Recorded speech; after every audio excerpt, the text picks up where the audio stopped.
আমরা দেখা যায় কি যে কোনো রেস্তোরাঁয় বসে খেয়ে টিপস হিসেবে হোটেল বয়কে 50 টাকা 100 টাকা অনায়াসে দিয়ে আসি, কিন্তু আমাদের যত কিপটামি দেখা যায় কি রিক্সাওয়ালা মামাদের বেলায়। আজকে আমার চোখের সামনে ঘটে যাওয়া একটা ঘটনা আপনাদের সাথে শেয়ার করছি। রিক্সাওয়ালাদেরকে আমরা কেন জানি 10 টাকা 5 টাকা কম দিতেই হবে। তো আজকে দেখেছি একজন শর্টকাট দিয়ে রিক্সাওয়ালা তাকে নিয়ে যাওয়ার পর তাকে ভাড়া কম দেবে। কেন রে ভাই, আপনি যখন জ্যামে আটকা পড়ে বসে থাকবেন কিংবা রাস্তাটা ঘুরিয়ে নিয়ে যাবে, তখন তো আর রিক্সাওয়ালাকে 10 টাকা কিংবা 20 টাকা বেশি বাড়িয়ে দেবেন না ভাড়ার টাকা।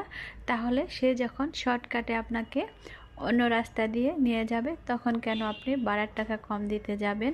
এইসব হিসেব কি আমরা শুধুমাত্র গরিবদের বেলায় করে থাকি?